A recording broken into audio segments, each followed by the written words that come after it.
why would I call my talk Making Sense of the Mystery? Is that even possible? I was driving here this morning, I was like, what was I thinking? Why did I do that? What could I possibly? So, with that caveat in place, I will say that this is a work in progress for me to understand. Even a little bit about the mystery, and as I was preparing this, there was literally a million different side streets that I could have gone down that would have been so interesting, and we would have been here probably for 10 hours. So with those caveats in place, let me give you what I came up with as sort of like the most important, or the place to begin. Let's put it that way. Place to begin. So actually my absolute earliest memory is of being about 3 years old, and I was in Sunday school. And as we were learning what they were teaching us, I remember thinking, I don't get this. This makes no sense to me whatsoever, right? Like this,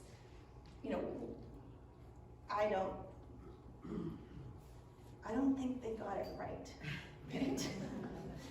So I put up my hand and I asked a couple of questions, and my questions were not welcome. My observations were really not welcome, and my opinion was definitely, let's just say, not welcome.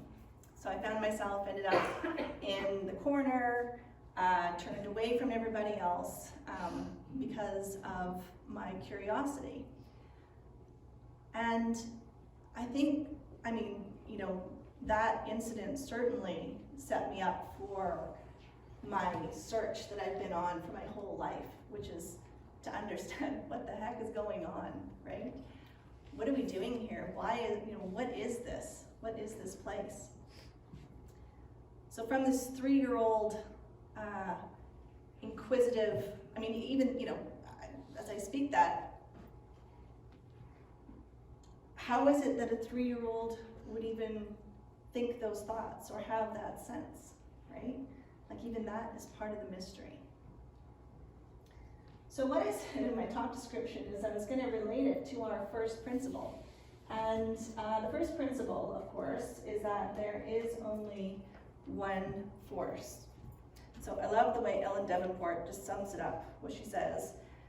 With principle 1, we broaden our understanding of God to a field of love and intelligence that is the foundation of the universe.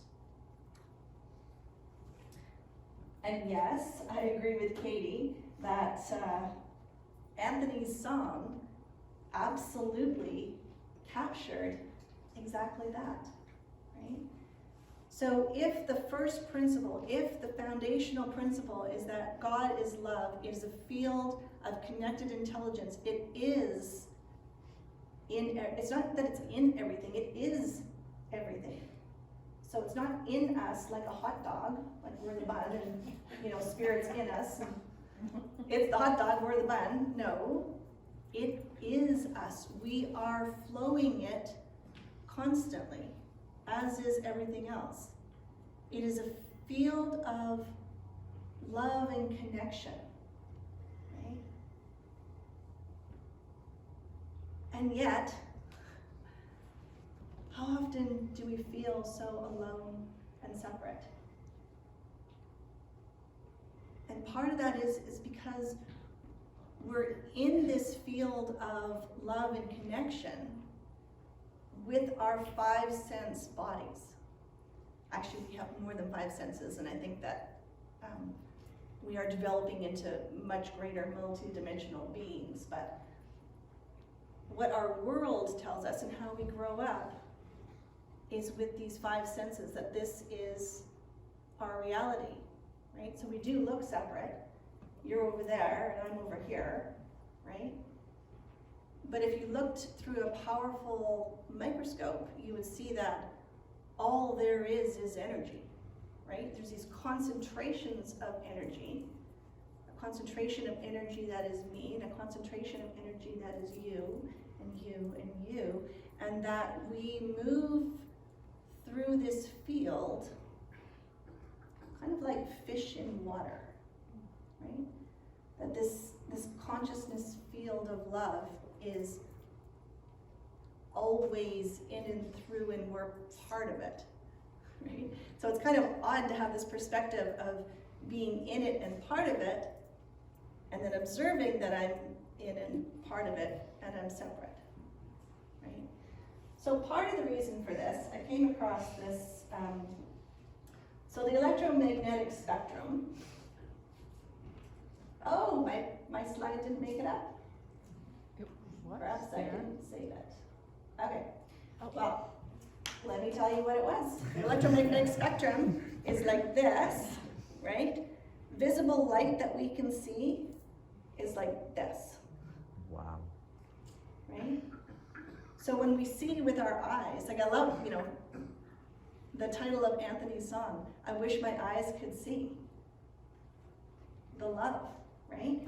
We physically cannot see, which is why we have to open up to the other faculties within us to be able to sense and to know. So I was thinking about the qualities of this field of love and intelligence, and what is it all? And some of my mysterious experiences, and I'm guessing, by the way, that you're all here because you've all had mysterious experiences too, right? Because once you have one, you start thinking, what? What was that? And the gift of unity is to be in this community of people who understand that there is something more than what our eyes see, what our ears hear, right? So I was thinking about a particular experience that I had a couple years ago when Rob, my husband, said, let's go to Las Vegas. I'm like, okay, sounds like fun. We can sit by the pool and relax, have a little break, sit in the sun. And so he picked a particular weekend. And I just had this huge intuitive no. And so, of course, I spoke this, and he said, well, why not? And I said, well, I don't know. I'm not sure why not, but I just get this big no that we, and then, so I'm sort of querying myself, Las Vegas? Yes. This weekend? No. That weekend? Yes. So I'm like, okay, well, can we shift the weekend? Like, what if we went on a different weekend? And Rob was very adamant that he wanted to go on this particular weekend, which I found out was because he had a coupon. And if you know my husband, you know the importance of coupons.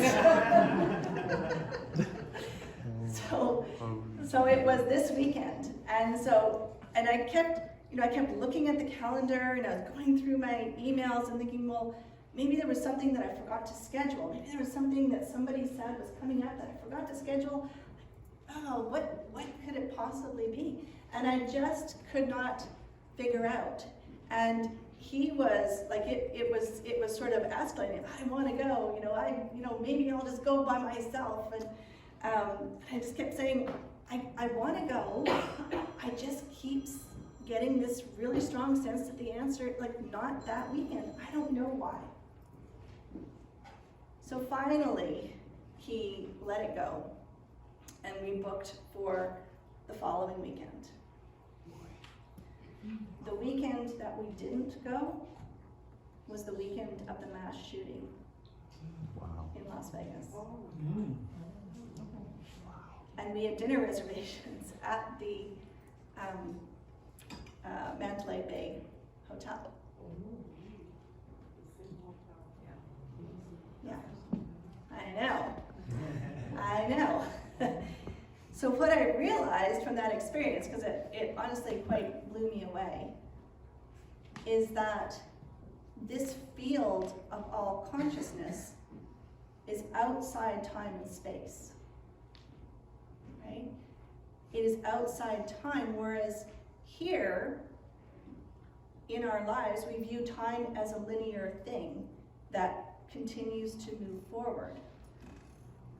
But somehow that must be a limitation of our own perspective, because from this experience, there is no time, and or all time is now, right? So what was that, right? What was that? And I can only reason that it wasn't an experience for me to have. So if it was an experience that would have furthered me on my journey, then I don't think I would have gotten that no, don't go, right? It wasn't necessary for us to be there for whatever reasons on our journeys.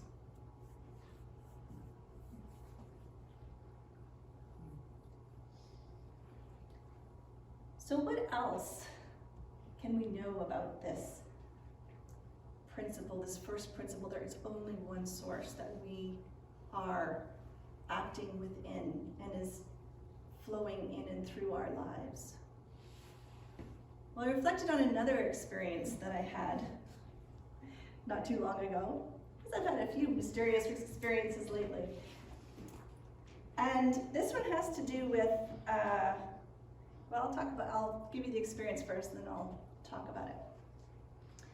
So, it was one morning. I was in the dead of winter, actually around this time of year, a little bit earlier in January, and I was in the shower, and Michael came bursting into the bathroom with his eyes covered and said, "You've got to come outside, Dad's fallen in the alley, and I think it's serious."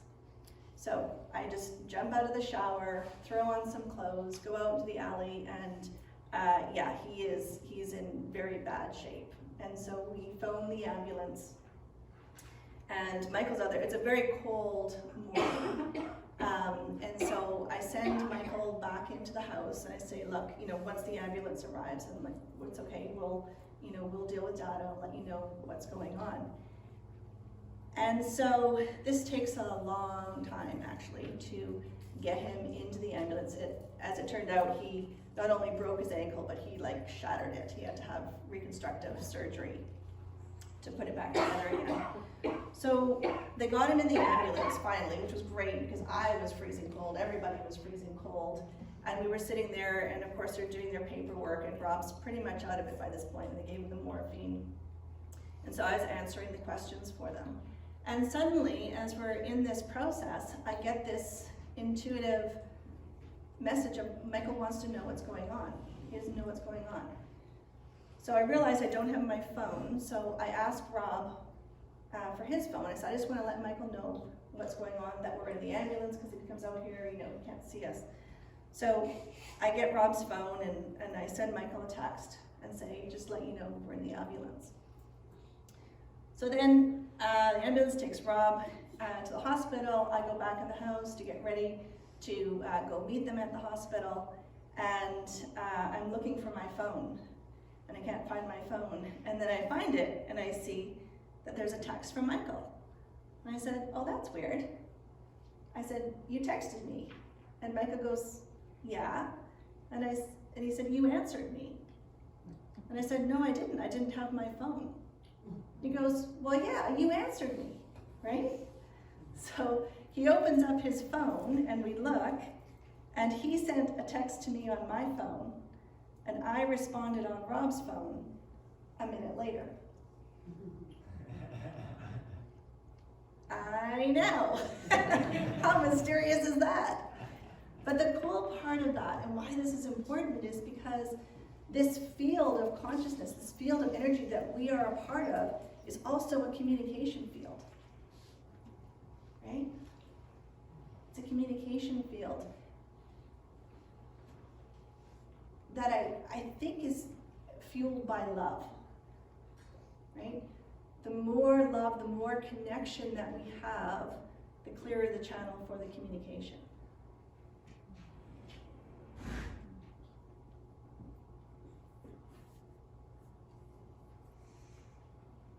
So what else about this field, and why is this important?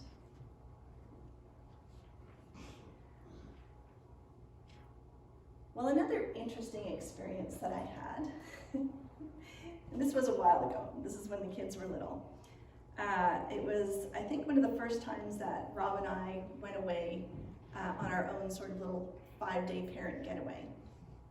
And if you've ever traveled with little kids on the airplane, it's quite exhausting because for whatever length of time, it's entertaining them for that period of time. This is before there was iPads and such, so I think it's a little bit easier now with the screens and the options that are available, but back then, it was challenging to have all kinds of activities. So for me, the holiday started the moment that we got on the airplane, right? I was like, woohoo! I'm free, I'm sailing, this is good. And they announced on, just shortly after we took off, that there was a contest, and the contest was to guess when we would be at the exact midpoint between when we took off and when we landed. And they gave us the distance and the airspeed and all of this. And so I thought, oh, well, this is fun, this is great. And suddenly a number popped into my head. So I went, and I wrote down the number, right? 15 minutes later, Rob's been like scribbling, he's got all these calculations, and I'm like, what are you doing, right? It's like, I'm trying to figure it out so I can win the contest, right? And I'm like, huh. So I look back at my number and I just, I let it be. And so with this contest, then they announced, so they gathered all the things and they announced the winning time. And the time that I had was 6 seconds off the actual time.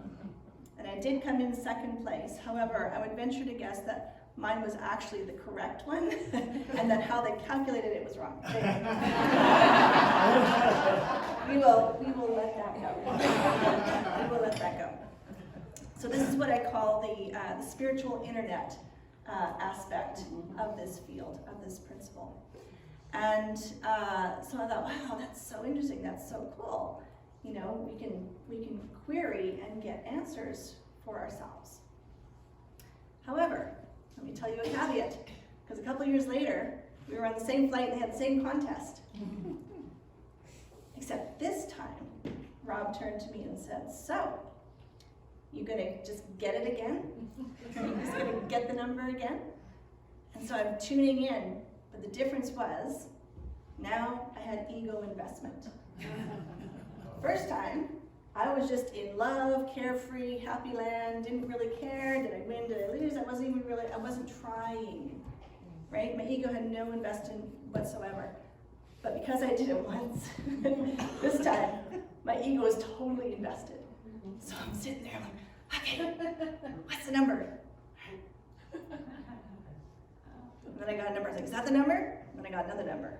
Is that the number? And another number. And I'm like, oh man, right? And I couldn't return myself to that place where I was open and free, right? Because my ego was heavily invested at that point in getting it right. So why is all of this important? Well, I think it's important to understand the reality of what we live in. That, again, I'm still a work in progress. We're all works in progress. Why are we here? My current working theory is that we are here to heal, to grow, and to expand consciousness. That's our role. So if we understand some of these aspects of true reality, right? True reality, I think it can help us move along that spiritual journey. So that when things show up in our lives, that we know that they are things that are happening for us, not to us, right? Keep that in mind. Sometimes, I know, it's really hard.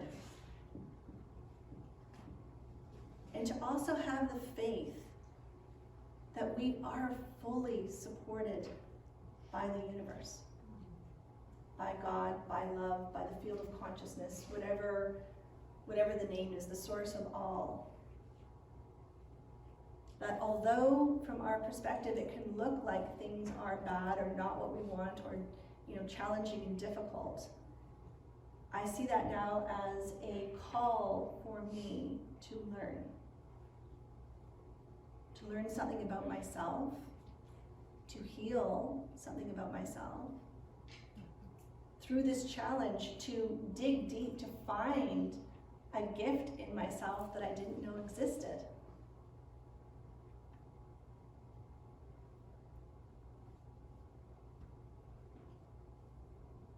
And when we can do that and support each other, like I just love spiritual community, because we can talk about these mysterious things that happen, right? Because how we relate to it is so important. I also think that sometimes these mysterious things happen in order to wake us up, to break through the illusion that we're all in, right? Albert Einstein said, reality is just an illusion, albeit a persistent one, right? And that's why we have to begin to use our other senses. And I think that the most important sense that we use is our heart, and the wisdom that we can gain by going into the portal of our heart.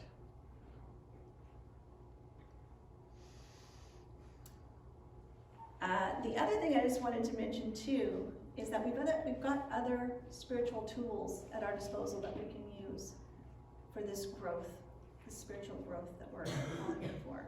And one of them is, and I heard this spoken this way and I loved it, it's prayer technology, right? Prayer is a technology.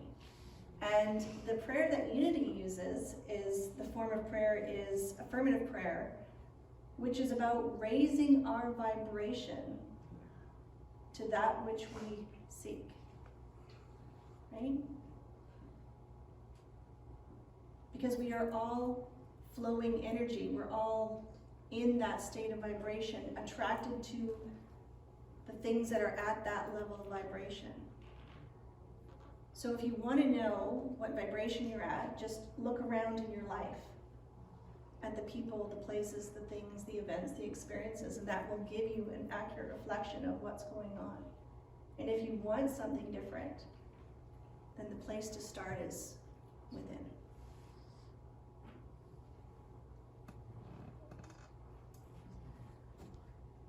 Okay, and I'm going to finish before we move into